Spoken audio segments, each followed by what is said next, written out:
यूहन्ना रचित सुसमाचार अध्याय 6।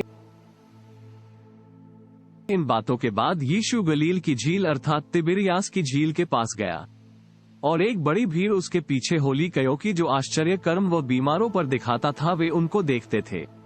तब यीशु पहाड़ पर चढ़कर अपने चेलों के साथ वहां बैठा, और यहूदियों के फसह के पर्व निकट था। तब यीशु ने अपनी आंखें उठाकर एक बड़ी भीड़ को अपने पास आते देखा, और फिलिप्पुस से कहा कि हम इनके भोजन के लिए कहां से रोटी मोल लाएं? परंतु उसने यह बात उसे परखने के लिए कही, क्योंकि वह अब जानता था कि मैं क्या करूंगा। फिलिप्पुस ने उसको उत्तर दिया कि 200 दीनार की रोटी उनके लिए पूरी भी न होंगी कि उनमें से हर एक को थोड़ी थोड़ी मिल जाए।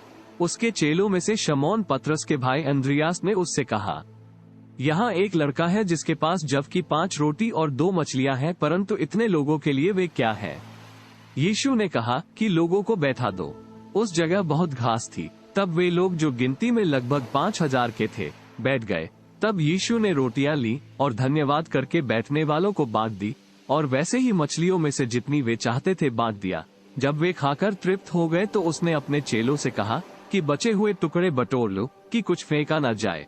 सो उन्होंने बटोरा, और जव की 5 रोटियों के टुकड़े जो खाने वालों से बच रहे थे उनकी 12 टोकरियां भरी। तब जो आश्चर्य कर्म उसने कर दिखाया उसे वे लोग देखकर कहने लगे कि वह भविष्यद्वक्ता जो जगत में आने वाला था निश्चय यही है। यीशु ये जानकर कि वे मुझे राजा बनाने के लिए आकर पकड़ना चाहते हैं, फिर पहाड़ पर अकेला चला गया। फिर जब संध्या हुई तो उसके चेले झील के किनारे गए और नाव पर चढ़कर झील के पार कफरनहूम को जाने लगे। उस समय अंधेरा हो गया था और यीशु अभी तक उनके पास नहीं आया था, और आंधी के कारण झील में लहरें उठने लगी। सो जब वे खेते खेते 3-4 मील के लगभग निकल गए तो उन्होंने यीशु को झील पर चलते और नाव के निकट आते देखा और डर गए। परंतु उसने उनसे कहा कि मैं हूँ, डरो मत। सो वे उसे नाव पर चढ़ा लेने के लिए तैयार हुए, और तुरंत वह नाव के स्थान पर जा पहुंची जहां वह जाते थे। दूसरे दिन उस भीड़ ने, जो झील के पार खड़ी थी, ये देखा कि यहाँ एक को छोड़कर और कोई छोटी नाव न थी, और यीशु अपने चेलों के साथ उस नाव पर न चढ़ा, परंतु केवल उसके चेले चले गए थे। तो भी और छोटी नावें तिबिरियास से उस जगह के निकट आई जहां उन्होंने प्रभु के धन्यवाद करने के बाद रोटी खाई थी।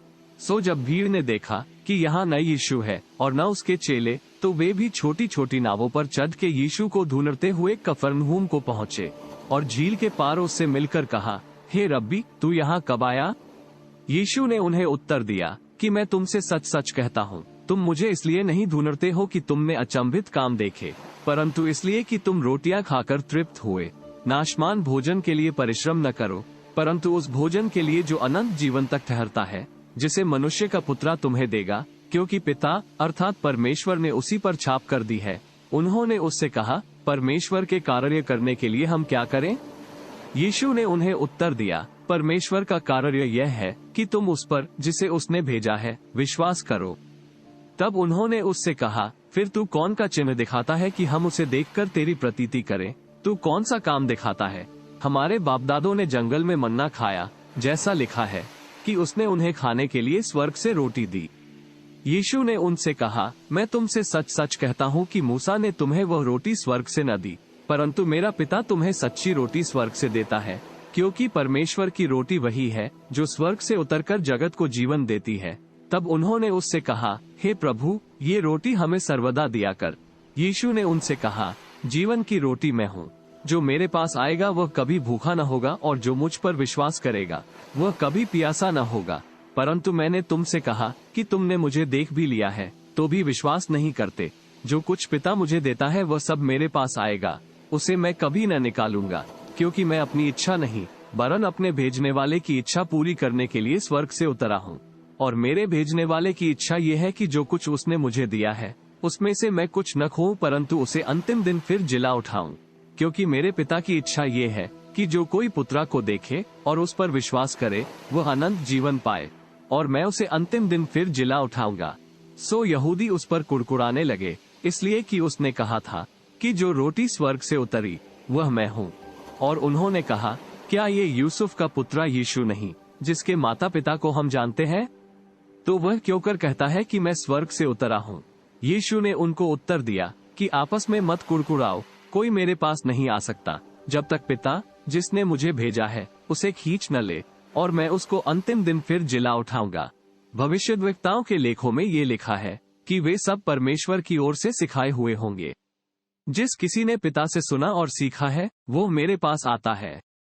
यह नहीं कि किसी ने पिता को देखा, परंतु जो परमेश्वर की ओर से है केवल उसी ने पिता को देखा है। मैं तुमसे सच सच कहता हूँ कि जो कोई विश्वास करता है अनंत जीवन उसी का है। जीवन की रोटी मैं हूँ।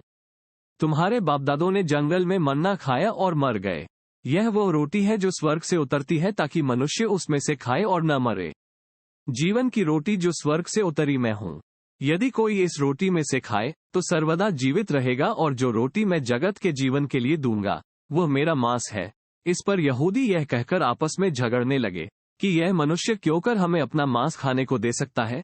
यीशु ने उनसे कहा, मैं तुमसे सच सच कहता हूँ, जब तक मनुष्य के पुत्रा का मांस न खाओ और उसका लोहू न पियो तुम में जीवन नहीं। जो मेरा मांस खाता और मेरा लोहू पीता है अनंत जीवन उसी का है, और मैं अंतिम दिन फिर उसे जिला उठाऊंगा। क्योंकि मेरा मांस वास्तव में खाने की वस्तु है और मेरा लोहू वास्तव में पीने की वस्तु है। जो मेरा मांस खाता और मेरा लोहू पीता है वो मुझ में स्थिर बना रहता है और मैं उसमें, जैसा जीवते पिता ने मुझे भेजा और मैं पिता के कारण जीवित हूँ, वैसा ही वह भी जो मुझे खाएगा मेरे कारण जीवित रहेगा। जो रोटी स्वर्ग से उतरी यही है, बापदादों के समान नहीं कि खाया और मर गए। जो कोई यह रोटी खाएगा वह सर्वदा जीवित रहेगा। ये बातें उसने कफरनहूम के एक आराधनालय में उपदेश देते समय कही। इसलिए उसके चेलों में से बहुतों ने ये सुनकर कहा कि यह बात नागवार है, इसे कौन सुन सकता है। यीशु ने अपने मन में ये जानकर कि मेरे चेले आपस में इस बात पर कुड़कुड़ाते हैं, उनसे पूछा, क्या इस बात से तुम्हें ठोकर लगती है? और यदि तुम मनुष्य के पुत्रा को जहाँ वह पहले था वहाँ ऊपर जाते देखोगे तो क्या होगा? आत्मा तो जीवनदायक है, शरीर से कुछ लाभ नहीं।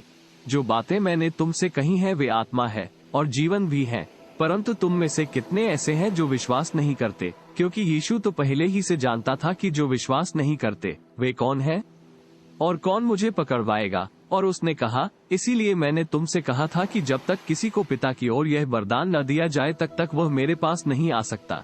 इस पर उसके चेलों में से बहुतेरे उल्टे फिर गए और उसके बाद उसके साथ न चले। तब यीशु ने उन 12 से कहा, क्या तुम भी चले जाना चाहते हो? शमौन पतरस ने उसको उत्तर दिया कि हे प्रभु, हम किसके पास जाएं? अनंत जीवन की बातें तो तेरे ही पास है, और हमने विश्वास किया और जान गए हैं कि परमेश्वर का पवित्र जन तू ही है।